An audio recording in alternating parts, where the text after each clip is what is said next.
Gustavo Maia, ele é CEO da Colab. A Colab é uma das maiores plataformas, enfim, eu vou até enxugar um pouquinho, né, em relação à apresentação da Colab, porque assim, é uma das palestras, inclusive, mais esperadas dessa semana do prefeito. Gustavo, muito obrigada por você estar conosco, né? Apresenta um pouco mais sobre a Colab e fala um pouquinho. Gestão pública tem a ver com inovação? O palco digital é Oi, seu. tudo bem? Obrigado pelas palavras. Já fico meio assim, uma das palestras mais aguardadas, eu já tenho medo, tá? Porque eu não sou um grande palestrante, eu sou um empreendedor, enfim, que empreendo com inovação em governos há algum tempo, tenho tido a oportunidade, sim, de conversar, debater bastante sobre inovação dentro do governo, não só no Brasil, mas bastante fora também. E eu trouxe aqui uma apresentação, porque eu sou muito ruim de memória, tá? Então a apresentação, pelo menos, vai me dando uma noção, assim. Deixa eu compartilhar aqui minha tela. Então, gente, já já encontro vocês. Anotem suas dúvidas, façam suas perguntas, aproveitem a oportunidade para a gente extrair ao máximo aí do Gustavo, tá bom? Então, até daqui a pouquinho. Aguarda. Gustavo, agora o palco. Vou. Obrigado, deixa eu. Vamos ver. Será que vocês estão. Será que vocês estão vendo minha tela? Acredito que sim. É, eu vou deixar assim, tá? Não tá com, não vou deixar em tela cheia porque eu consigo passar melhor aqui, tá? Mas peço para todo mundo também, se tiver pergunta, e vai colocando pelo meio, fica muito à vontade aqui. Eu trouxe uma apresentação que tem 248 slides, mas é uma coisa super rápida, super dinâmica que eu quero trazer. Eu contando um pouco quem eu sou um empreendedor, como eu falei no começo, especialista em criar soluções colaborativas para o governo. Isso significa um títulozinho que eu tenho por ter estudado bastante sobre esse assunto em si. Sempre fui um empreendedor, empreendi. Eu acabei fazendo faculdade de comunicação, me formei em 2005 e de lá para cá vim empreendendo numa série de coisas. Desde tive agência de publicidade, tive agência de marketing digital, era uma empresa, na verdade, de desenvolvimento de websites e trabalhei bastante com comunicação, também tive outras coisas completamente diferentes, como a construtora e coisas do tipo, mas eu sempre fui um grande apaixonado por política em si, sempre adorei política. Não tenho ninguém na minha família, não que isso seja bom ou ruim, mas não tenho ninguém na minha família, ou ninguém muito próximo que seja na política, que estivesse na política naquele momento, pelo menos, mas por ser apaixonado por política, sempre gostei de debater política, e aí, como eu tinha, durante um tempo, uma empresa de comunicação, eu acabei entrando para trabalhar em campanhas políticas, que inclusive é uma coisa muito, sei lá, era um vício. Já não faço campanhas políticas desde 2012, quando comecei a fazer o Colab, mas antes disso eu trabalhei em campanhas para vereadores, prefeitos, deputados estaduais, federais, governador, senador, enfim. Acabei só não trabalhando diretamente com nenhuma campanha para presidente, mas trabalhei bastante e bastante trazendo essa turma para o digital em si. Mas eu acho que grande parte do que eu falo e todas as oportunidades que eu tive sobre gestão pública vem bastante do Colab em si. Eu vou contar bastante o que é o Colab, mas antes eu acho que fazia parte aqui trazer um conteúdo que fosse mais amplo do que o Colab em si. Mas o Colab é uma startup de inovação para governo, a gente trabalha inovando dentro de governo, principalmente em prefeituras, então acho que encaixa perfeitamente com o papo que a gente tem hoje aqui.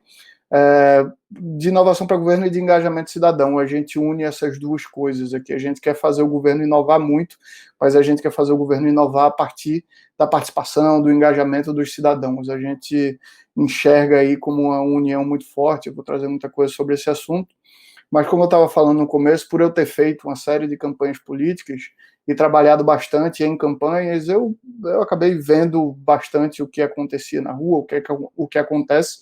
Olhei bastante sempre pelo digital, como as pessoas querem participar cada vez mais do governo, e pelo outro lado eu conhecia gestores públicos, políticos, enfim, que eu acreditava e que achava que queriam e deveriam fazer um grande mandato. mas ao mesmo tempo falta ferramenta, falta tecnologia, falta conseguir fazer gestão boa, então é a partir daí que eu começo a entrar. A gente basicamente desenvolve ferramentas e processos digitais, mas de forma humana, olhando sempre para as pessoas.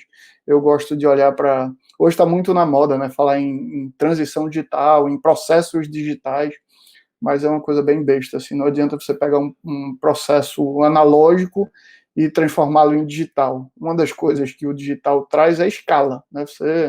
Tudo que você faz no digital, você consegue muito mais gente. Você estava falando aqui um pouco antes de como na semana o prefeito presencial a anterior tinha metade das pessoas que estão aqui hoje. Então, você consegue muito mais escala quando você está trabalhando no digital. E se você pensar num processo que é analógico e quiser transformar esse processo no digital, se o processo for ruim, analógico, você simplesmente vai escalar uma coisa ruim para o digital. Então, não é uma coisa boa a se fazer. Tem que se pensar em ferramentas e processos digitais pensados para o digital, sempre olhando para o que é que você está entregando na ponta para a população como um todo. Durante todo esse período aí que eu venho trabalhando no Colab em si, a gente vem trabalhando numa visão diferente de sair de uma velha gestão pública, de um tipo de gestão pública antigo, ultrapassado, para uma nova gestão pública. Eu acho que tem muito a ver com o digital em si, tem muito a ver com o avanço que o mundo tomou nos últimos anos, de uma maneira geral, em relação a como as pessoas participam, como as pessoas estão mais próximas e como a gente tem possibilidades digitais hoje aproximando pessoas e melhorando serviços e processos. A gente olha essa nova gestão pública dentro de alguns pilares, assim. Então, a gente via gestões extremamente fechadas, e aqui a gente está falando, eu estou falando para pessoas que vão trabalhar na gestão pública, pelo menos pelos próximos 4 anos, e isso era muito comum. Como é que uma gestão pública fechada só para si, com as informações fechadas, e a gente olha e não, a gente conceitualmente, se ela é fechada, a gente tem que transformar em aberta. Um segundo pilar, ela é muito fragmentada. A gente tem na gestão pública, seja numa prefeitura, por exemplo, você tem vários silos ali, e a gente enxerga que isso é uma coisa muito ruim, isso termina deixando esse município extremamente fragmentado, e a gente olha para uma gestão pública integrada, deixando de ser reativa para ser responsiva.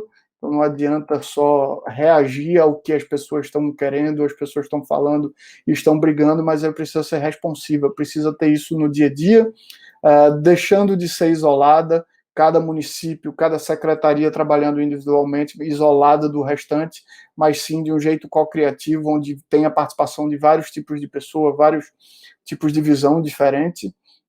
E, por fim, saindo de um modelo muito rígido para um modelo experimental. Essa é uma grande dificuldade quando a gente está falando de administração pública, por algumas coisas intrínsecas à administração pública, como você tem uma aversão a risco, e é natural, o governo ele não pode errar, ele não pode tomar risco, então dificilmente você consegue ser experimental, mas é possível, e a gente vem trabalhando dessa forma em vários municípios pelo país inteiro. A gente então traz esses pilares aqui de conceitos que nos guiam bastante.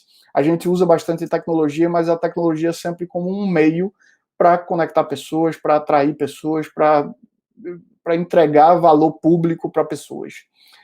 Esse é um alinhamento inicial para eu trazer um grande conteúdo que a gente tem, que a gente fala sobre inovação em governos dentro do Colab. Só fazendo um parênteses, o Colab é uma empresa que a gente lida, a gente é uma ferramenta de relacionamento cidadão e governo, mas a gente acaba tendo um papel muito forte de ajudar pessoas que estão na gestão pública a inovar dentro dos governos. E talvez a primeira grande pergunta que vocês se façam é, será que é possível inovar no governo? Será que isso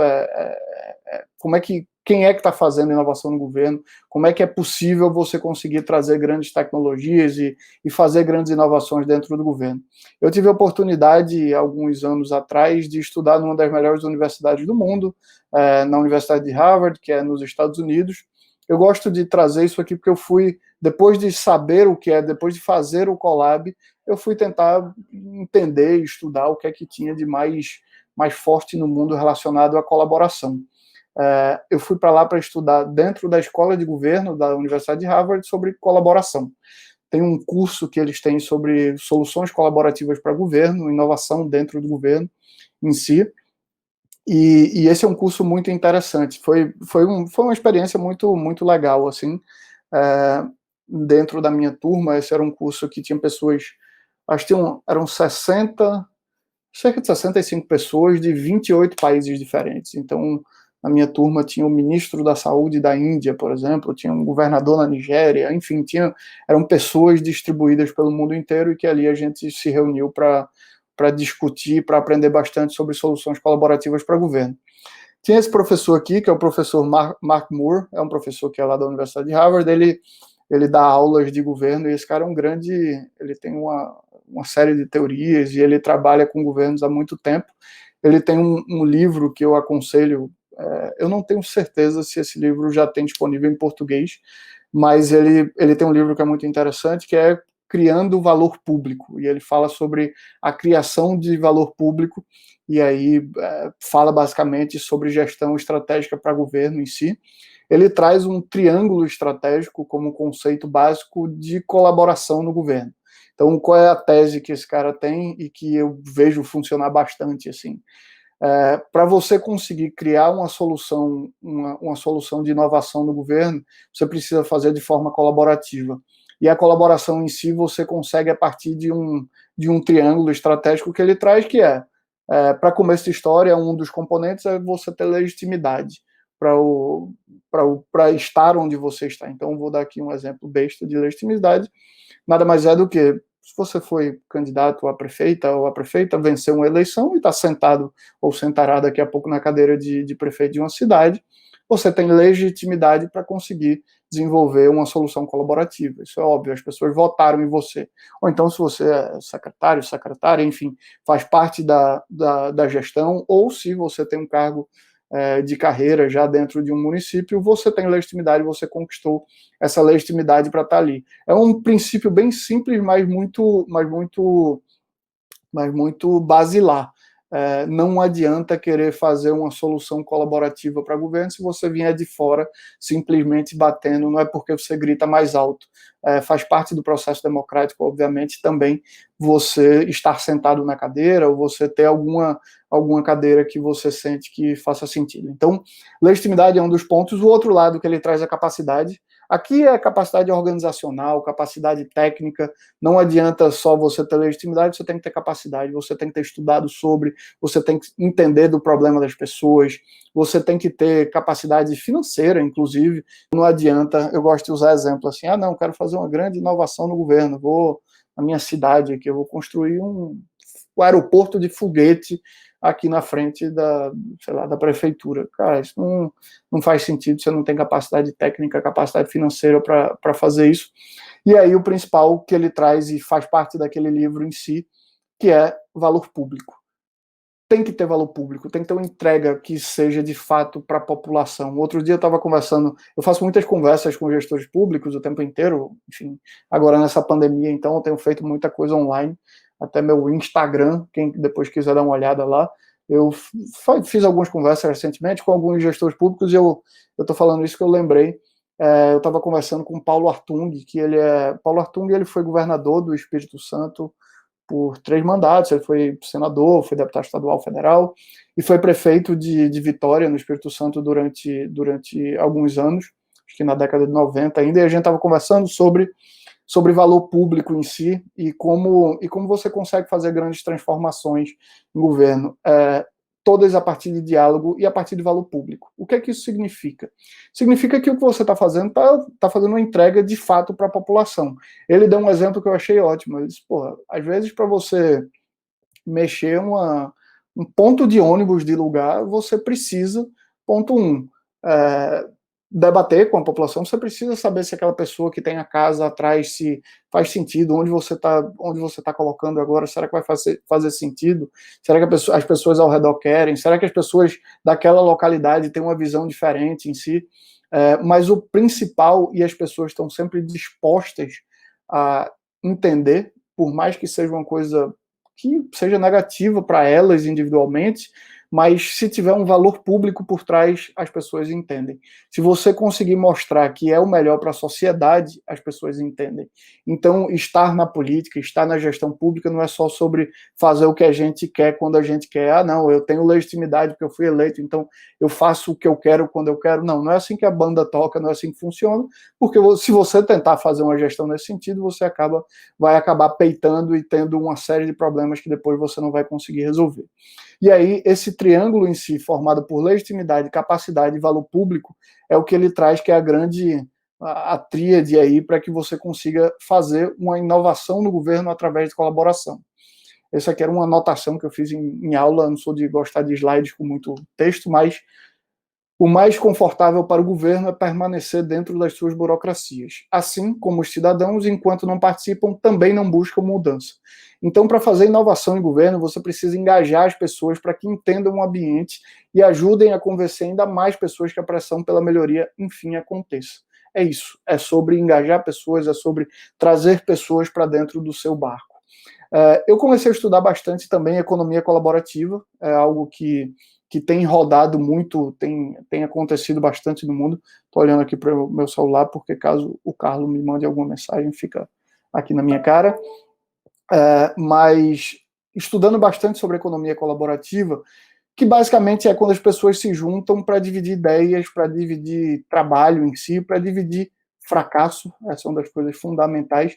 Economia colaborativa é o que hoje vocês vão ver, move o mundo de várias formas, e a gente precisa trazer esses conteúdos e esses conceitos para dentro do governo em si. Então, colaboração, economia colaborativa é quando as pessoas dividem ideias, trabalho e fracasso, mas também e principalmente quando elas dividem o crédito. Aqui eu trouxe alguns grandes feitos da humanidade em si, como se isso fosse uma palestra, uma conversa aberta enfim, num teatro, ou seja lá onde fosse. Eu ia pedir para vocês responderem, mas aí, desse jeito, eu vou pedir para vocês refletirem em si. 3 grandes feitos da humanidade, eu vou passar aqui, eu queria que vocês refletissem sobre o que é que eles têm em comum. O que é que as pirâmides do Egito, aqui todo mundo conhece as pirâmides do Egito, pelo menos por foto, por história. O que é que as pirâmides do Egito, isso aqui é o Canal do Panamá, grandíssima obra de engenharia, incrível obra de engenharia em si. O que é que as pirâmides do Egito, o Canal do Panamá e o homem na Lua, aqui, o homem na Lua, o que é que essas 3 coisas têm em comum? Se alguém conseguir, vou dar um tempinho aqui para vocês tentarem pensar o que é que essas 3 coisas têm em comum e são grandes feitos da humanidade, né? Isso eu acho que é indiscutível. A humanidade conseguir realizar essas 3 coisas em tempos completamente diferentes, em momentos diferentes, mas o que é que elas têm em comum? E a grande resposta, o que é que essas 3 coisas têm em comum, é que precisou de cerca de 100 mil pessoas em cada uma dessas coisas para poder ser realizada. Então, quando a gente olha assim, grandes feitos da humanidade sempre precisou de muita gente, 100 mil pessoas, 100 mil pessoas engajadas fazendo aquilo ali.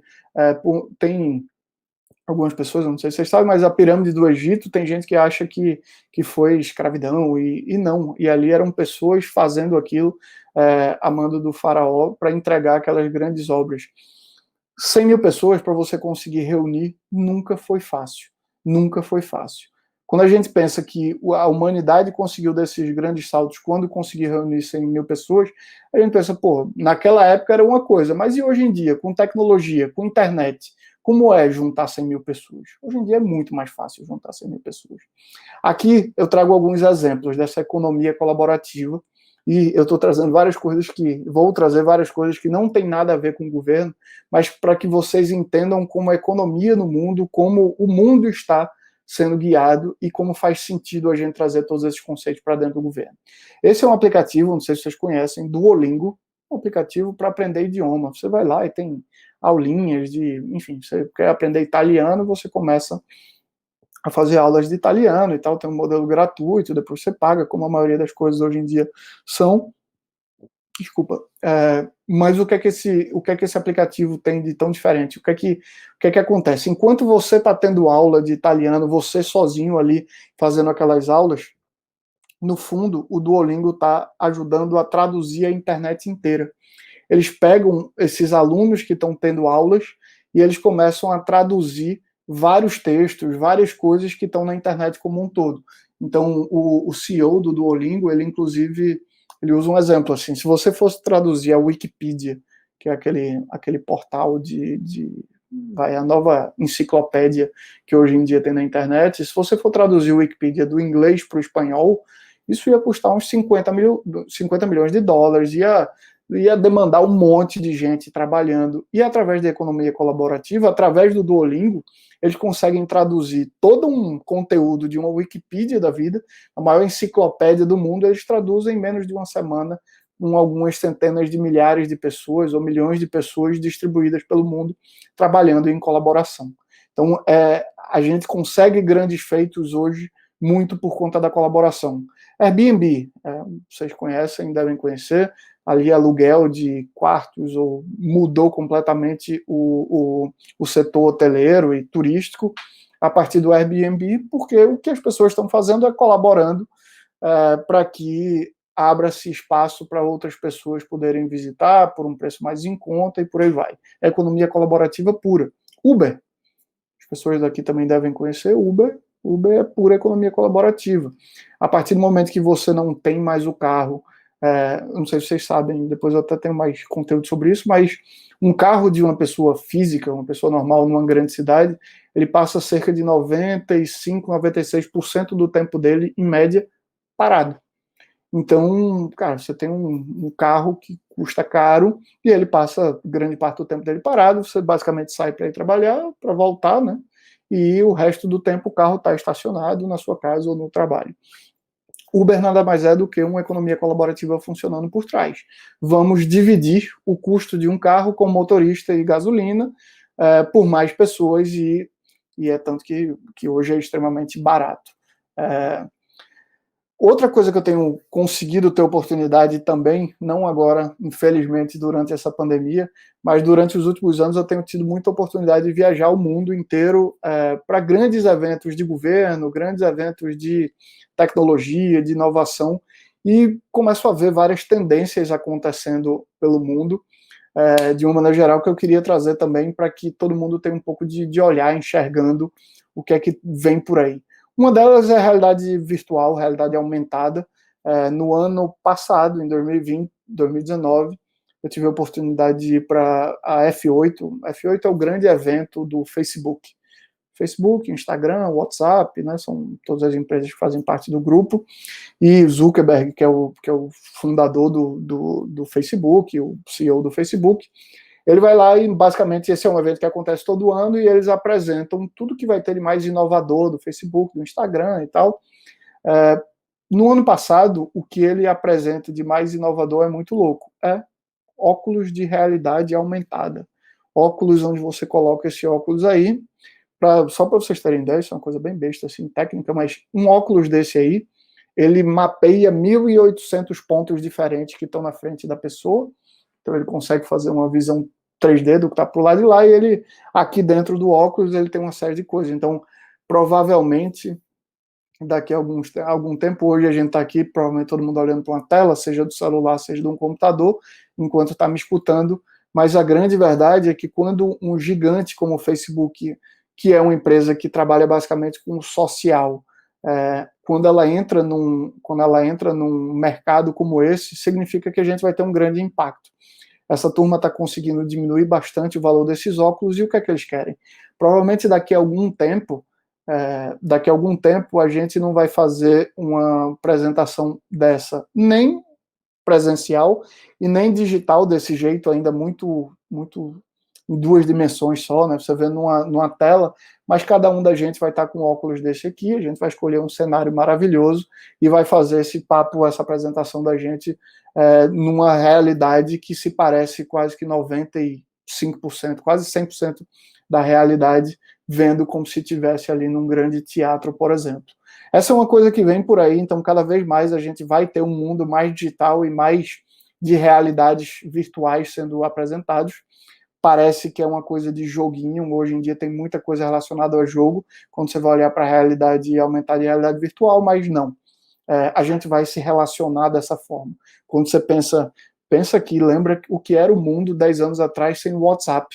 A gente, com o WhatsApp hoje, a gente fala o tempo inteiro com gente da família, com gente do trabalho, e consegue fazer discussões o tempo inteiro ali em grupos, por exemplo, seja isso para o lado positivo ou lado negativo, mas isso vai mudar quando a gente começar a ter isso mais na nossa frente. Uma outra tendência que eu vi bastante é de inteligência artificial. Eu fui também em 2018 para o South by Southwest, que é o maior evento de tecnologia que acontece, é do mundo, que acontece no Texas, em Austin. E, enfim, o que eu vi de muito interessante, esse segundo cara aqui, essa segunda pessoa da esquerda para a direita, tem uma mulher, depois tem um cara que está olhando meio de lado assim, o nome dele é Adam Schinner. Esse cara foi fundador da Siri, que é a inteligência artificial que roda nos iPhones. Aquela, tipo, sei lá como é que se chama, assistente virtual, que você fala: oi Siri, quero ver tal coisa, gostaria de ter tal informação. E esse cara atrás, ele fundou isso muito antes, 20 anos atrás, quando Siri era uma coisa que ainda não era nem da Apple em si, não estava nem em iPhone nem existia, mas ele funda e ele olha agora para esses próximos anos como os anos em que a inteligência artificial e os assistentes virtuais vão explodir de um jeito muito incrível. Então, por exemplo, eu estou aqui, eu sou de Recife, moro em São Paulo há um tempo, mas estou em Recife agora nesse momento. Meu irmão mora nos Estados Unidos, e a assistente virtual da gente, daqui a muito pouco tempo, começa a resolver problemas muito básicos, assim, é o aniversário do meu irmão, ele mora nos Estados Unidos, está no meio de uma pandemia, o assistente virtual sabe que eu não vou pegar um avião para ir para lá agora, mas sabe que é o aniversário dele, então sabe quanto eu tenho na conta, e vai virar para mim e vai dizer: ó, seu irmão gosta de tal tipo de coisa, tem aqui um presente, pelo preço que eu sei que você pode pagar e tal, você só dá o sim ou não, e o assistente virtual paga e resolve isso. Começa a pensar que o mundo está andando para isso. E como é que a gente consegue olhar para esse tipo de coisa e trazer para a administração pública também. Uma outra tendência de carro autônomo, por exemplo. Aqui um carro autônomo, nos Estados Unidos, eu vi isso bastante nos últimos anos, estando lá você começa a ver isso acontecendo no meio da rua. Mas o que é que o carro autônomo tem de mais? Não é sobre um carro andando sozinho, mas é uma coisa absurda que vai começar a acontecer. Que o carro autônomo, eu estava falando de Uber já é relativamente barato nas grandes cidades. Quando a gente começa a ter carro autônomo, cerca de 50% do custo do Uber é o motorista. Quando você tira o motorista da relação, esse preço vai mais para baixo ainda. 96% do tempo dos carros hoje fica parado dentro de casa ou no trabalho. A grande verdade é que daqui a algum tempo a gente não vai ter mais carro, não vai ter a posse do carro, não vai fazer quase que o menor sentido para a maioria das pessoas, não estou dizendo que não vai existir, mas que a maioria das pessoas não vai ter a posse do carro. E não vai ter porque não faz sentido. Se você pode pagar por um preço muito mais barato para se deslocar, porque você vai ter um carro. É a mesma coisa, e a gente pensar alguns anos atrás, como Netflix mudou completamente a indústria do cinema ninguém compra mais filme, ninguém lembra das locadoras, você ia alugar um filme em algum lugar. Hoje você paga uma mensalidade e você tem aquilo ali à sua disposição de um jeito muito melhor. É economia colaborativa, e com o carro vai ser do mesmo jeito. A gente vai deixar de ter a posse do carro e a gente vai ter carro como serviço. E quais os impactos, finalmente, depois de toda essa conversa inteira, quais os impactos disso no governo? E aí você começa a pensar: se não tiver carro, se as grandes cidades, as médias cidades passarem a depender muito menos de carro, das pessoas terem a posse do carro, o que é que significa? Tem muito mais espaço nas ruas para caminhar. O que é que isso significa? E aqui eu não estou falando que não tem carro na rua, não, continua tendo carro na rua. A diferença é que, por a gente não ter mais o uso do carro, grande parte do tempo do carro ele estando parado no estacionamento, ele vai estar circulando, você não precisa mais ter estacionamento no meio da rua. Só por tirar estacionamentos do meio da rua, a gente abre espaço para que as ruas voltem a ser muito mais caminháveis. Uma coisa, a gente ataca o déficit habitacional pesadamente, porque a gente tem hoje, em todas as cidades, seja ela pequena, seja grande, a gente tem espaços para o carro ficar estacionado que não vai mais fazer sentido isso existir. E a gente consegue atacar. Um outro tipo de inovação que é muito louca, Bill Gates, que é um dos caras mais ricos do mundo, sem dúvida, fundador da Microsoft, e um dos caras que mais olha em como melhorar a vida das pessoas. Hoje ele tem ele faz filantropia bastante principalmente relacionada à saúde. E hoje uma das grandes brigas de Bill Gates, de uma maneira geral, é como é que ele melhora, como é que ele ataca o problema do vaso sanitário. Por que tem um dos caras mais ricos do mundo, mais poderosos do mundo, mais inteligentes do mundo, trabalhando em cima de resolver o problema do vaso sanitário? E o que ele já investiu alguns bilhões de dólares em cima é porque ele quer resolver esse problema para que, na verdade, a gente resolva esse problema aqui. Saneamento básico. Aqui em Recife, na minha cidade, a gente tem cerca de menos de 50% do saneamento básico. Tecnologia em si, ela vai mudar, ela está mudando bastante o mundo. É isso que eu estou querendo trazer para vocês. A tecnologia tem ajudado a transformar bastante o mundo, tem ajudado a transformar bastante o Brasil. Quando a gente pensa em Brasil, a gente tem, não sei se está cortado aqui para vocês, mas para mim fica um pouco cortada essa imagem. Mas a gente tem uma população extremamente conectada. A gente tem no Brasil uma série de pessoas. A gente viu agora deixa eu ver se eu ajeito aqui. A gente viu agora com o auxílio emergencial o quanto é necessário ter as pessoas conectadas e como você consegue conectar cada vez mais. No Brasil, a gente tem uma população extremamente conectada, a gente tem cerca de 90 milhões de usuários, é o terceiro maior país no Facebook, por exemplo. A gente tem 120 milhões de pessoas no Brasil usando o WhatsApp, 98% dessas pessoas utilizando praticamente todos os dias. A gente, no Uber, por exemplo, a gente é o terceiro maior país em termos de usuários e uso do Uber no mundo. São Paulo é a segunda cidade com o maior número de usuários e utilização do Uber em si no mundo. E quando a gente pensa no governo, será que o governo brasileiro ele reflete isso? Para vocês terem ideia, esse dado está um pouco desatualizado nesse momento, mas enfim, se dobrou, se triplicou, a gente está falando de um número muito pequeno ainda. Só 1,2% dos serviços no Brasil são feitos através de um aplicativo. 1,2% dos serviços de governo no Brasil são feitos através de um aplicativo. 30% dos serviços ainda você só consegue resolver estando encostado num balcão. Ao mesmo tempo, saiu um índice da OCDE outro dia, 71% da confiança das pessoas no governo ela está na realização de serviços. Então, imagina um país extremamente conectado, mas ao mesmo tempo 30% dos serviços do governo em si, você ainda precisa ir até um balcão. Ao mesmo tempo, a coisa mais louca é que o governo é o maior comprador de tecnologia do país. Nos últimos 10 anos, 56 bilhões de reais, dobrando o valor gasto em tecnologia no país. Então, tem dinheiro, o governo contrata tecnologia, mas talvez não da forma mais correta. E aí, essa é uma grande reflexão que fiz durante tanto tempo, que me faz chegar no... Será que tem espaço para inovar dentro do governo? Será que ainda dá para fazer? Eu não sou um palestrante profissional, passo longe disso. Esse conteúdo que eu trago, ele é bastante sobre visões de mundo de uma maneira geral, mas basicamente tudo que eu emprego em relação à tecnologia, em relação à tecnologia para governo, eu tive a oportunidade de estudar bastante fora do país, fiz pós-graduação em gestão pública, fui para fora do país várias vezes também, não só porque eu acho que fora do país a gente tem uma visão diferente, eu não acho que tudo que presta está fora do país, não. Acho que a maioria das coisas que prestam estão dentro do país da gente, a gente tem muita qualidade aqui dentro. Eu gosto de ir para fora só para olhar de fora o que a gente pode trazer para o Brasil, mas estudando aqui no Brasil em si, eu começo a colocar toda a minha força, todo o meu engajamento em cima do Colab em si, e eu vou trazer para vocês bastante como funciona o Colab, o que é o Colab.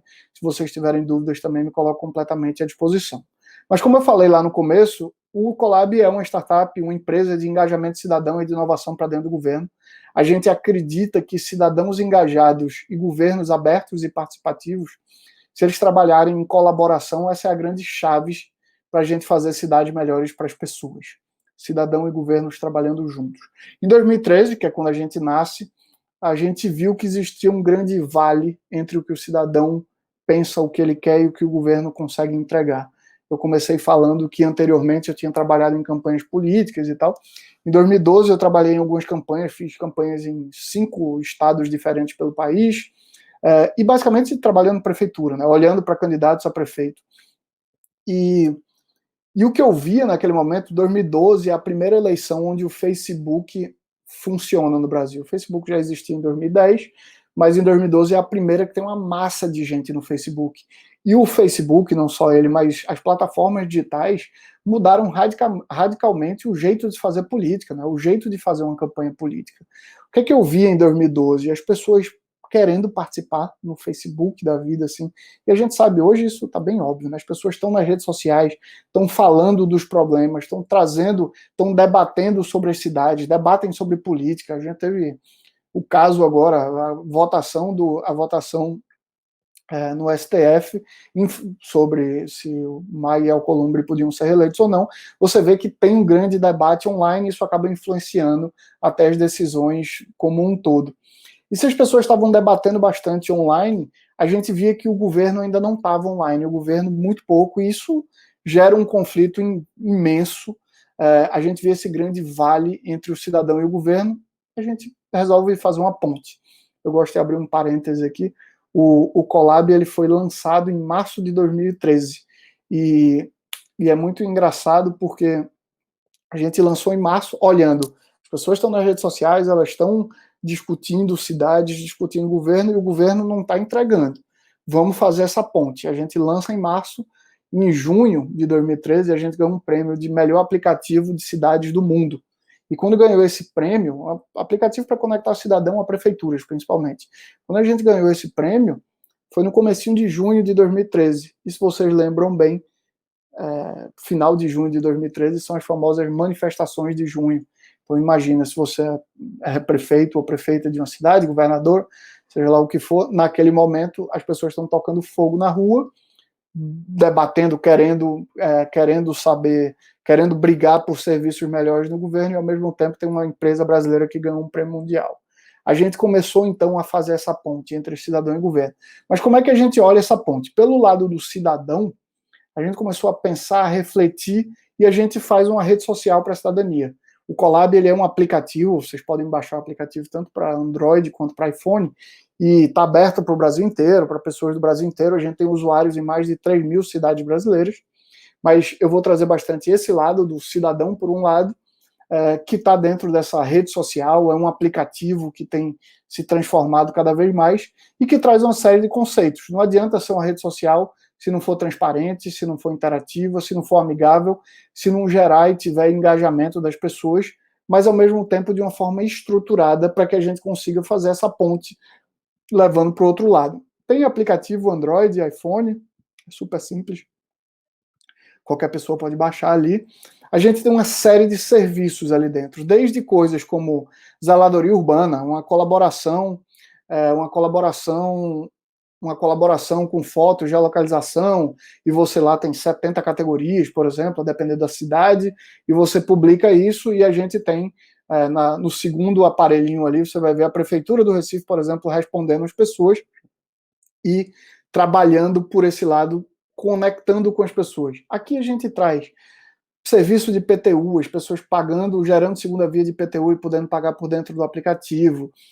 Uma série de serviços em si, de grandes utilidades, para que as pessoas se conectem com as prefeituras de uma forma muito mais fácil. Se a gente, como cidadão, vamos tirar aqui o chapéu de gestor público, de administrador público, se a gente, como cidadão, está no WhatsApp, está no Uber, está no Facebook, sei lá, está em ferramentas extremamente digitais e se relacionando assim com o banco de um jeito muito mais fácil, porque a gente, com o governo, tem que se relacionar de um jeito tão difícil. A gente, então, traz esse olhar de o cidadão podendo ter uma série de utilidades ali dentro e, ao mesmo tempo, a gente traz esse cidadão para processos participativos, processos decisórios do governo, para que ele participe. Lembrando lá do começo de Mark Moore, para você fazer inovações, para você conseguir grandes transformações, para você conseguir tomar boas decisões, é muito melhor se você fizer com a participação do cidadão. Aqui eu trago até de um jeito bem simples. Quanto mais você pergunta de um jeito certo ao cidadão, menos você erra. Quanto mais você fizer perguntando, sabendo, tendo dados e informações legais, menos você vai errar como gestor público. A gente traz isso e começa a ver uma grande transição, então, desse cidadão inativo, um cidadão que só estava reclamando, para um cidadão colaborativo. Eu tenho aqui dois caras, são usuários do Colab, Ed, na cidade de Santo André, e Carlos Martins, na cidade de Niterói. Só esses dois caras juntos, eles tiveram mais de 2.500 colaborações dentro da plataforma, dentro dessa rede social para a cidadania, e conseguindo uma série de interações com as prefeituras das suas cidades em si. E aí eu começo a trazer, esse é o lado do cidadão, eu começo a trazer, tá bom, mas e para o governo? O que é que a gente vai entregar, né? A gente tem, então, pelo lado do governo, plataforma de atendimento, de gestão de demandas, de visualização de dados de uma forma incrível. Assim. Então, cada pessoa de dentro de uma prefeitura, por exemplo, tem seu login e senha, entra ali, e aí você tem dashboards sobre tudo, como é que está o engajamento das pessoas, dos usuários. É uma grande ferramenta de gestão, precisa fazer gestão, não adianta falar sobre ter só relacionamento com o cidadão, precisa ter gestão, entregar, mas ao mesmo tempo fazendo um relacionamento e trazendo esse cidadão para próximo. Então aqui é ferramenta de gestão interna também, para que demandas de zeladoria urbana, por exemplo, possam ser transformadas e trabalhadas de secretaria a secretaria, quanto tempo cada pessoa está demorando para responder, quais são as interações externas e internas, gráfico de absolutamente tudo, sabendo, a gente faz um acompanhamento da gestão como um todo, e assim, a participação do cidadão, como é que está, ele está participando, a votação sobre determinada coisa, está crescendo, está diminuindo, como é que isso vai se dando, mapeado no mapa, enfim, uma série de ferramentas de gestão. E aí a gente começou a perceber também um grande desafio, que era a mudança de cultura na gestão em si, e aí começou a aplicar metodologia. Não adianta de nada, essa é uma coisa que eu percebo, tenho 8 anos de Colab já, não adianta de nada ter uma ferramenta tecnológica maravilhosa. A gente tem uma ferramenta que é incrível, super premiada mundialmente várias vezes e tal, mas não adianta só ter tecnologia se não tiver metodologia, não souber ajudar a fazer as pessoas que estão dentro do governo a trabalharem melhor. E a gente desenvolveu também o nosso triângulo, se teve lá o Mark Moore fazendo dele, a gente, inclusive inspirado no triângulo estratégico do Mark Moore, do professor Mark Moore, a gente desenvolve o triângulo da gestão pública colaborativa. E o que é isso? A gente enxerga que fazer uma gestão pública de forma colaborativa, primeiro a gente tem que ter um olhar para a gestão eficiente. Foi o que eu estava falando. Não adianta você ser o mais participativo, o que conhece as pessoas de perto. Se você não fizer uma gestão eficiente, no fim das contas, você pode até ser eleito, o que for. Não estou querendo falar pelo ponto de vista político apenas, mas cara, você não vai estar entregando para a sociedade uma coisa melhor, você não vai entregar uma cidade melhor, você pegou de um jeito, você não vai entregar melhor se você não tiver uma gestão eficiente, eficaz, que entregue para a população. Então aqui a gente traz, isso se desdobra bastante, essa metodologia da gente, mas gestão eficiente a gente traz com análise de dados, com governança estruturada, estabelecida, com governança inclusive interna e com colaboração externa, mas basicamente o triângulo traz esse olhar de gestão eficiente. Um outro olhar muito forte de participação popular em tomada de decisão, nos processos decisórios. E aí, mais uma vez, não adianta fazer uma gestão também incrivelmente eficiente se você não tiver as pessoas próximas, se você não tiver o cidadão se sentindo dono do espaço que é público, inclusive, que é dele. Não é porque você tem legitimidade, sentou na cadeira de prefeito, de secretário, seja lá qual for o seu cargo em si, que você é dono da cidade, que você é dono da gestão como um todo, não. Trazer a participação vai te fazer errar muito menos. E aí não é só participação em si, mas engajamento também. Como é que eu consigo fazer essa população se engajar em prol de cidadania para fazer uma cidade melhor? Isso aqui é um exemplo, a gente coloca um apoio técnico especializado, isso é na prefeitura de Maceió. Agora o prefeito Rui Palmeira está saindo agora, mas essa foi uma das reuniões, aqui está uma pessoa do time da gente, que está lá na ponta, que é o secretariado inteiro, e a gente apresentando resultados de gestão e treinando essas pessoas, mesma coisa acontecendo em Juiz de Fora, prefeito, secretariado e gente da equipe da gente apresentando, a mesma coisa acontecendo em Campinas, por exemplo, que é outra cliente da gente. E o que é que esse tipo de reunião e esse tipo de estrutura de apoio operacional acaba fazendo? Faz com que, antes dessa reunião de Campinas, por exemplo, a taxa de resolução das demandas da prefeitura estava em 28%. Depois de uma reunião dessa, trabalhando, tratando, fazendo o prefeito mostrar para o secretariado o que é que precisava ser feito, a gente consegue fazer aumentar de um jeito incrível. A gente busca e gera informação para gerar inteligência para dentro do governo. Isso é um exemplo de... O desenho que vocês estão vendo aí de pontinhos no mapa é basicamente a cidade de Santo André. O que está fora disso não é Santo André. E aqui o que a gente tem é uma cidade completamente mapeada com quais são as demandas que precisam ser realizadas, quem são as pessoas que estão participando, e a gente vai gerando gráficos sobre absolutamente tudo e trabalhando isso por dentro da gestão em si. Então, qual o sexo, faixa etária das pessoas que estão participando, de acordo com cada bairro, como é que está a gestão por dentro, Secretaria de Manutenção e Serviços Urbanos, o que é que tem que está encaminhado em atendimento, que já foi resolvido, como é que está isso no histórico, isso tem melhorado nos últimos 15 dias, como é que está nos últimos 3 meses, como é que está no ano, a gente vai vendo taxa de resolução, vai vendo cada pessoa de dentro da gestão que está melhorando ou piorando o atendimento ou a resolução dos problemas em si. Por categoria, por exemplo, de buraco na via, poluição sonora, esgoto a céu aberto, por aí vai. A gente começa a olhar essa gestão de um jeito eficiente, de um jeito incrível. Por exemplo, poda de árvore inteligente. Quando chove, aqui eu vou usar um exemplo de Niterói, é uma cidade que a gente trabalha já há um bom tempo. Quando chove bastante em Niterói, as pessoas ligam num 56 da cidade, né, no telefone da cidade, e eles deslocam equipes de manutenção, chega num centro de operações e eles deslocam equipe de manutenção pela cidade inteira, porque tem uma árvore caída e tal, tem que resolver aquilo ali, pode estar caindo em cima de uma casa ou algo do tipo.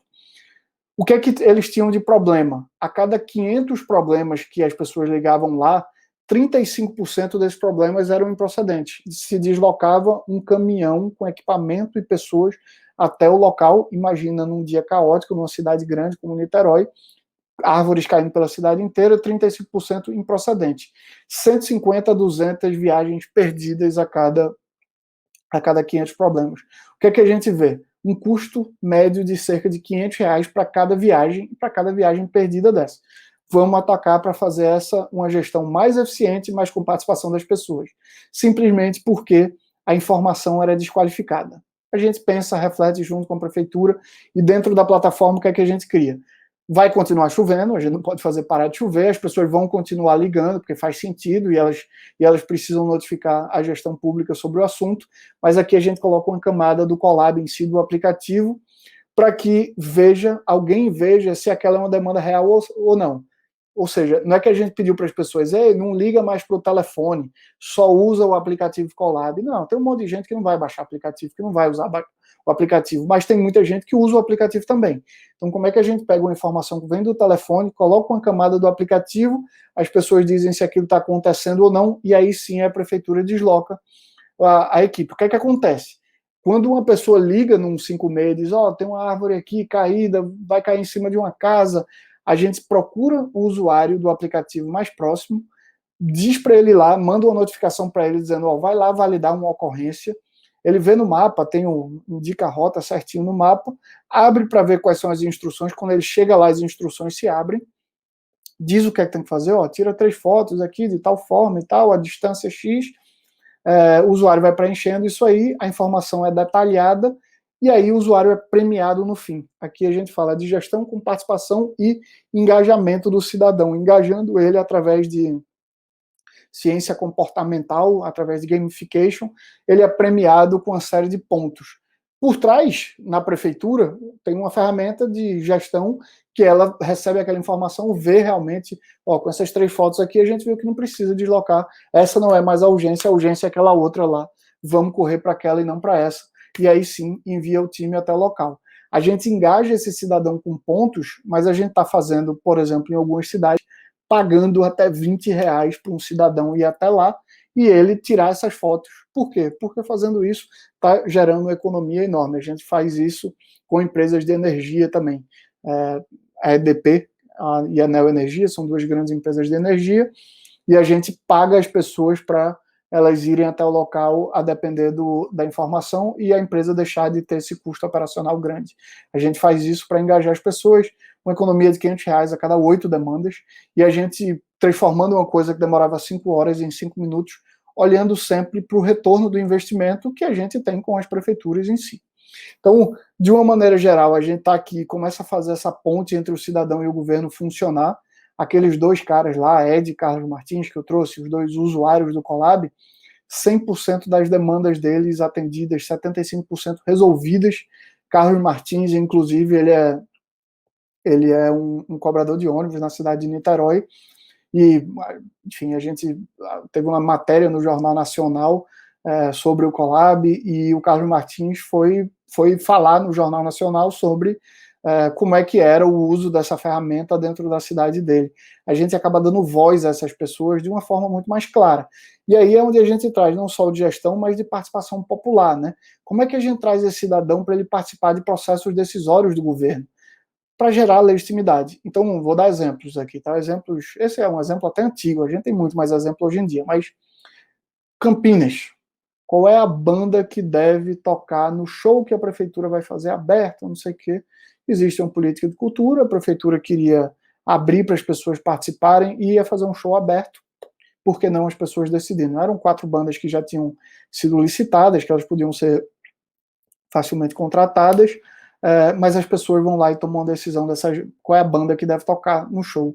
Por que isso? Porque você gera um pertencimento nas pessoas muito maior. Quem ganha vai para o show, é um show aberto, é pago com dinheiro público. As pessoas vão com muito mais vontade, elas se sentem donas desse processo.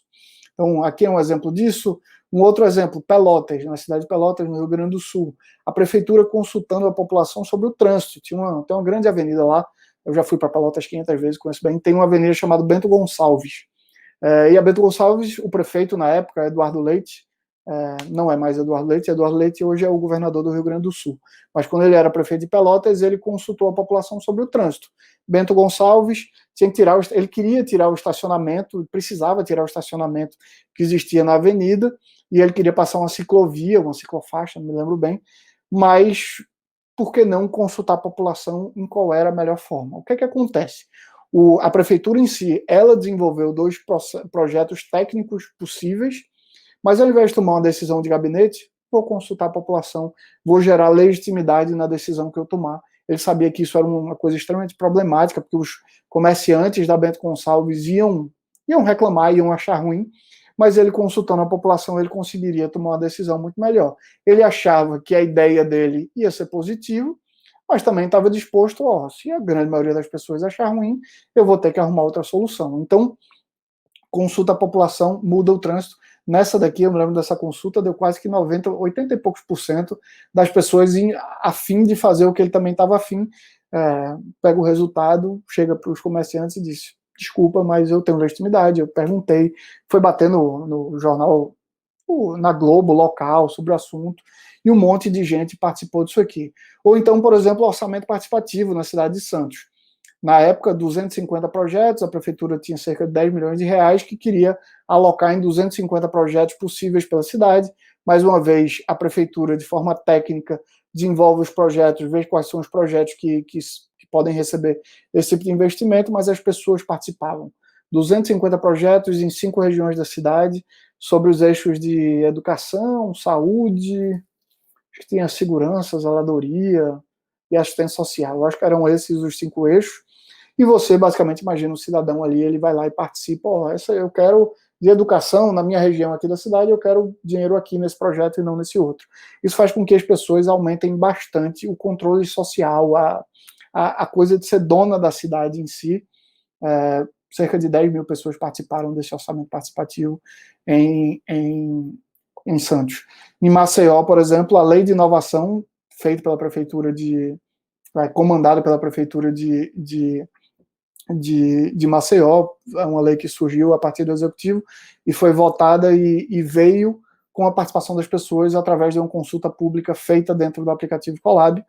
A gente tem uma série de coisas assim. Teresina fez a revisão do plano diretor, Niterói fez PPA. Essa é uma das coisas. Ano que vem é ano de início de gestão. Você tem que fazer o plano plurianual. Se tem que fazer o plano plurianual, por que não fazer esse processo de forma participativa, gerando legitimidade para esse governo recém-eleito, para que ele consiga tomar grandes decisões a partir de então? Fez a realização do PPA, Niterói fez um PPA de juventude também. Teresina fez a revisão do plano diretor, não só pelo aplicativo, mas a gente colocou vans, a prefeitura colocou vans adesivadas, uma van participativa onde a gente ia nos lugares chamando pessoas para participarem. E o que é que isso gera para a gestão em si? gera uma série de informações qualificadas de o bairro, como é que ele se sente, o que é que ele acha. A gente fez em Contagem, por exemplo, em Minas Gerais, o planejamento estratégico 2030. Os eixos de desenvolvimento, enfim, a gente consultando a população a partir de uma base técnica feita pelo município, obviamente, mas gerando dados e insights para que a prefeitura conseguisse fazer o plano estratégico de futuro da cidade, sabendo por eixo onde é que deveria ser colocado mais investimento e por aí vai. A gente faz isso e faz isso com a equipe indo nos lugares.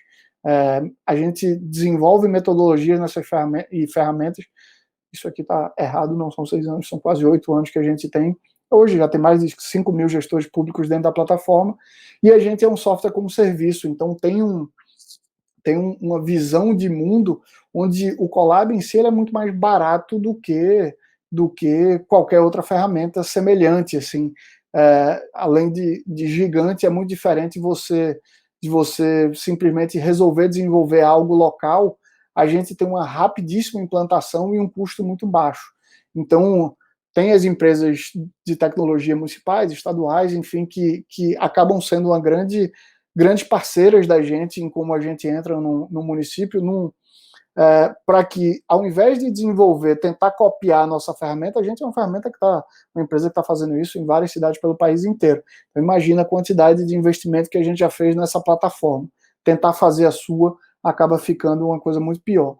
A gente busca e tem inovações constantes, então para o ano de 2021 tá maluco, assim, a quantidade de coisa incrível que a gente está trazendo para dentro do Colab.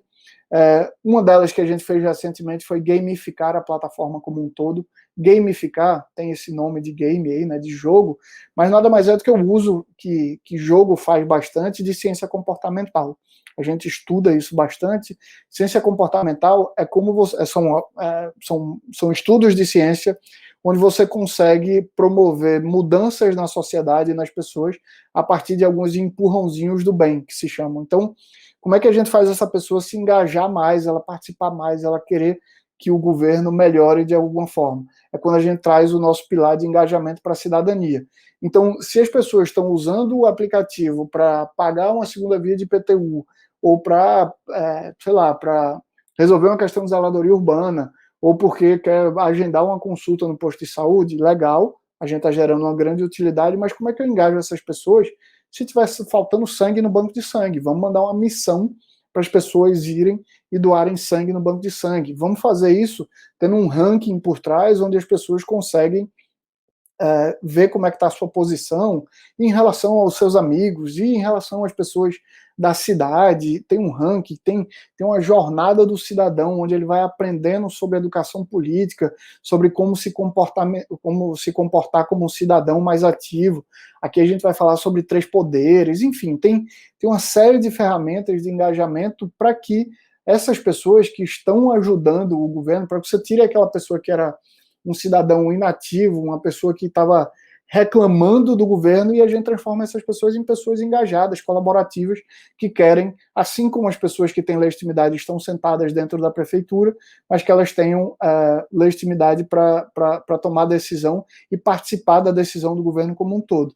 Aqueles 2 caras lá, Carlos Martins e Ed, por exemplo, são 2 dos usuários mais engajados no Colab no Brasil inteiro.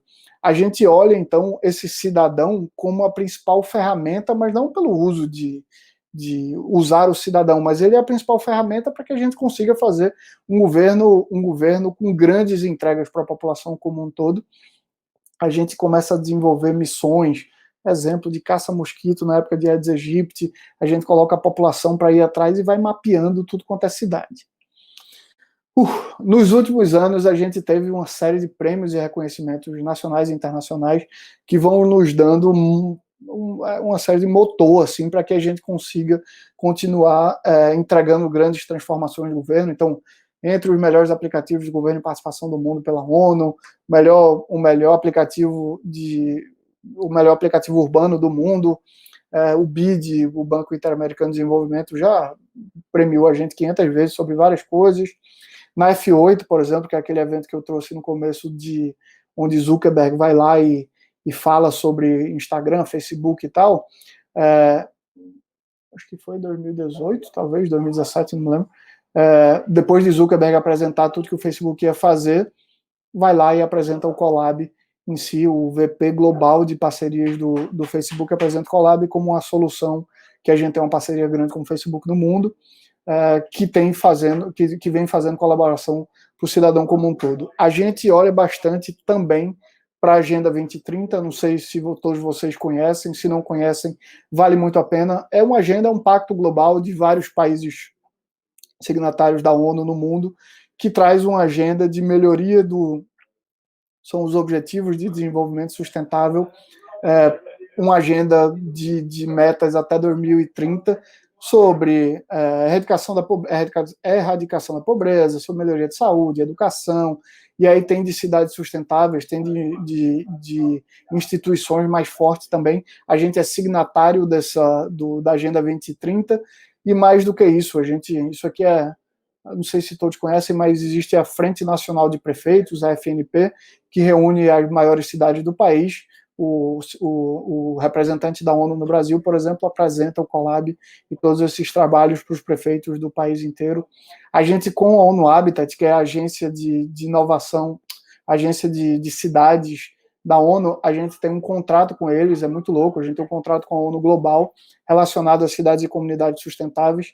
A gente consulta a população sobre cidades sustentáveis todo ano, inclusive peço para que quem tiver aí baixe o aplicativo Collab e você vai ter lá uma série de perguntas sobre como é que você vê sua cidade hoje, e as pessoas respondem. A gente teve 9.600 participantes no primeiro ano, 10 mil e poucos participantes no segundo, e a gente mapeia esse Brasil inteiro sobre como é que as pessoas estão percebendo suas cidades em relação a acesso ao transporte, adaptação à mudança climática, construções sustentáveis e resilientes, espaços públicos, habitação e serviços básicos, impacto ambiental das cidades, prestação de contas, proteção dos patrimônios, resiliência a catástrofes, transparência, urbanização inclusive sustentável e vida urbana. São várias perguntas dentro desses eixos aí que as pessoas vão participando, e a gente acaba sendo também um grande hub de cidades e prefeituras. A gente tem Niterói, Teresina, Recife, Contagem, Pelotas, Santo André, Aracaju, Angra, enfim, tem cidades pelo país inteiro. A gente capacita bastante gestores públicos. Aqui, por exemplo, é a gente fazendo troca de um secretário de Juiz de Fora, falando com o pessoal da Prefeitura de Teresina, falando ao mesmo tempo com o pessoal da Prefeitura de Santo André, enquanto vai capacitando essas pessoas. É um grande hub de inovação no governo. Não tem só a Prefeitura, tem ONU, tem Facebook, tem Fundação Lehman, tem o Centro de Liderança Pública, tem o PNUD, enfim, Artemisia, ou Media Network, que é o maior fundo de impacto social do mundo. A gente junta bastante dessas organizações e instituições para trazer melhorias para dentro do governo, para que consigam entregar uma gestão inovadora, uma gestão disruptiva, com as cidades mapeadas, um olhar de governo do futuro. E eu, particularmente, não vejo o governo do futuro como um governo high-tech, assim, né, com esses prédios espelhados. O governo do futuro não é isso. O governo do futuro ele é um governo aberto. E o conceito de governo aberto é basicamente transparência, luta contra a corrupção e participação popular.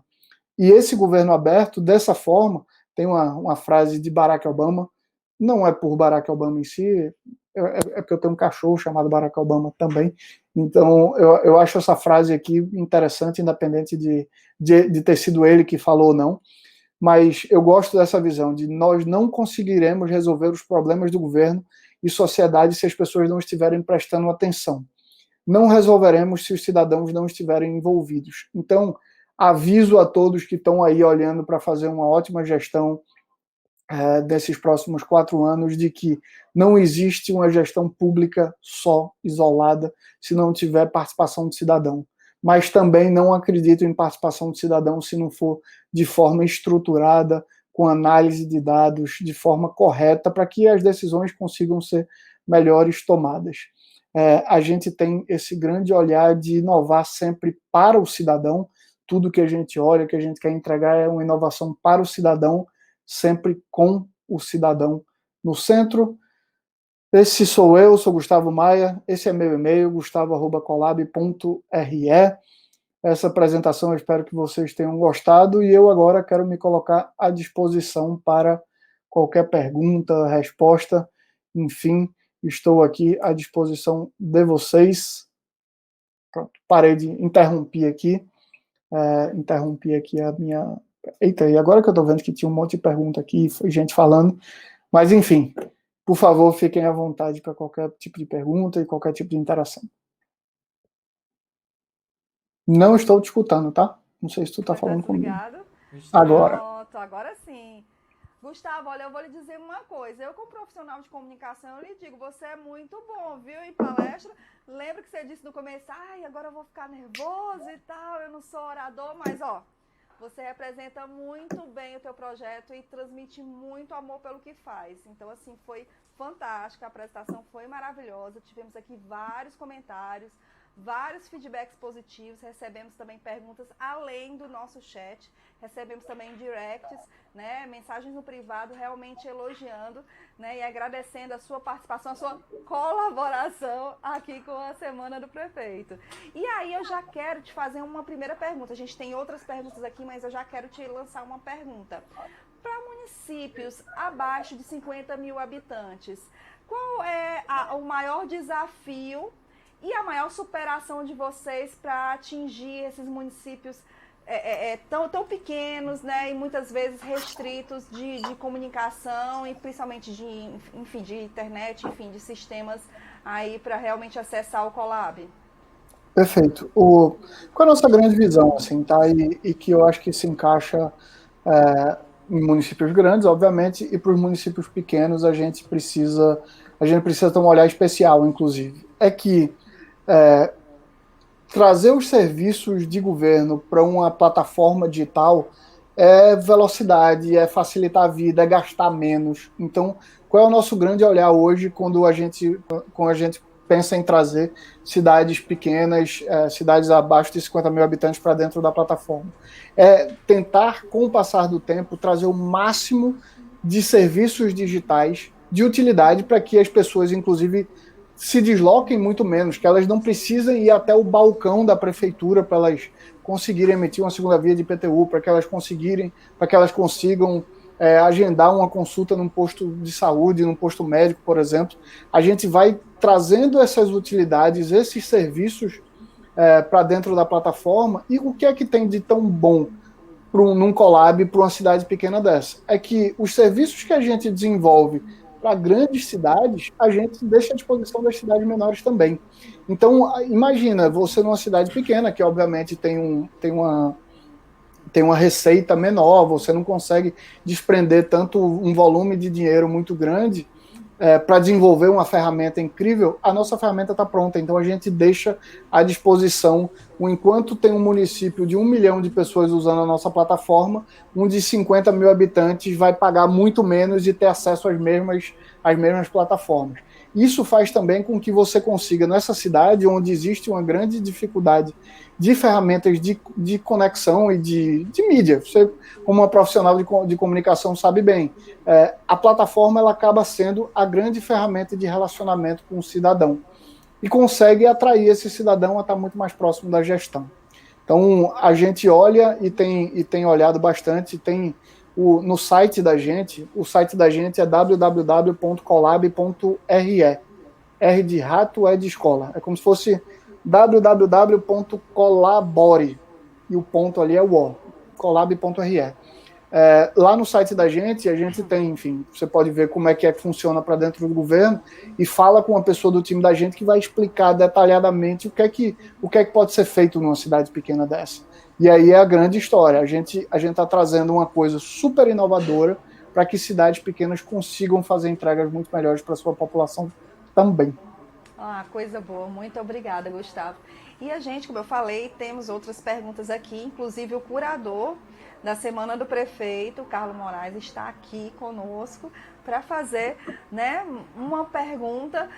Peraí, o Carlos só pediu aqui mais um pouquinho aqui, que já ele volta. Mas, assim, temos aqui comentários, eu vou ler aqui pelo chat. O Luiz Alberto Silva fez a seguinte pergunta. Gustavo, onde achamos sobre os eventos que você falou? Você pode dar uma resgatada? Olha, enfim, eu participo de eventos o tempo inteiro. O meu Instagram, tanto o meu quanto do Colab, tem bastante coisa. O meu Instagram é Gustavo, @Gustavo Moreira Maia. Lá tem um monte de conversa. Eu faço, enfim, eu faço conversa com político de vez em quando, faço vários papos assim, e às vezes eu coloco algumas coisas de eventos lá. Então, dá uma olhada no @Gustavo Moreira Maia, no @ColabApp, Colab App, que é o do Colab. A gente tem também o blog.colab.re, que é a nossa plataforma, nosso blog, onde a gente faz uma série de conteúdos o tempo inteiro sobre gestão pública. Então, dá para você se inscrever lá também. Eu mando e-mails semanais sobre inovação em governo, sobre melhoria da gestão pública, tudo quanto é evento que eu participo, eu mando também chamando as pessoas para participarem. Então, se você tiver interesse em saber um pouco mais ou acompanhar o Colab, eu acho que essas são as melhores plataformas para. E para saber sobre o Colab em si, no colab.re, no nosso site, você entra em contato com o nosso time, enfim, é super simples. Ótimo. E a Guacira Santana, ela escreve: parabéns, Gustavo, relevante as suas considerações para a era que estamos vivenciando. A Liduína, excelente palestra. A Adriana também, estímulo positivo. Luiz Alberto, eu acredito que respondeu. Ele está falando aqui que eu conheci o Colab no evento de Maceió. Muito bom, né? Então, assim, a gente está com uma interação aqui bem bacana. Deu certo, produção, a gente ter acesso aqui ao Carlo. Pronto, Carlo, então vamos lá, né? Faça a sua pergunta aqui para o Gustavo. Não, inicialmente eu queria agradecer a generosidade do Gustavo, a disponibilidade do tempo dele, que eu sei que ele tem uma agenda muito corrida, em participar e contribuir aqui com a gente. E queria, eu inclusive citar aqui, eu fiz um curso de gestão pública colaborativa do Colab, excelente, até recomendo aqui, acho que ainda está no ar esse curso. E uma coisa interessante no curso que a gente viu é que quando essa gestão colaborativa, essa economia colaborativa, a tecnologia, ela permite ultrapassar as barreiras do virtual. E no curso a gente trabalhou alguns exemplos de umas comunidades em Recife. E aí, se você puder falar um pouco sobre isso, como essa colaboração ela ultrapassa o virtual e vai para o real, para gerar engajamento para comunidades, para realmente entender como a coisa se torna mais concreta, além do aplicativo. Perfeito. O exemplo que a gente traz, primeiro, Carlos, obrigado pelo convite. Por favor, estou sempre à disposição, você sabe disso. Sempre que puder, eu participo do que vocês acharem que eu devo participar. Sobre o curso em si, é um curso de gestão pública colaborativa. Acho que talvez esse conteúdo que eu dei aqui correndo, assim, em 1 hora e pouco, a gente tem quase 30 aulas, e é bem denso. O curso não está aberto agora, a gente só abre de vez em quando, porque não é o foco do Colab ter o curso em si. O que a gente usa do curso é para engajar mais pessoas. E aí, esse ponto que você trouxe é de uma aula, se eu não me engano, de Túlio Ponzi, que é o secretário de Inovação Urbana da Prefeitura do Recife. E eles têm um programa muito interessante chamado Mais Vida nos Morros, que é um programa para engajamento da população em várias comunidades pela cidade, onde as pessoas se engajam. E aí, enfim, tem todo um processo de engajamento para que as pessoas busquem coleta de lixo seletiva, para que façam uma grande transformação. É muito bonito. Se para qualquer um que está aqui assistindo, dá uma pesquisada no Google, Mais Vida nos Morros, Prefeitura do Recife, vocês vão ver a grande transformação que tem sido feita com o engajamento das pessoas, as pessoas se mobilizando para pintar, para melhorar a área das comunidades de bairros extremamente pobres, assim, com questões sociais super relevantes a serem levadas em consideração.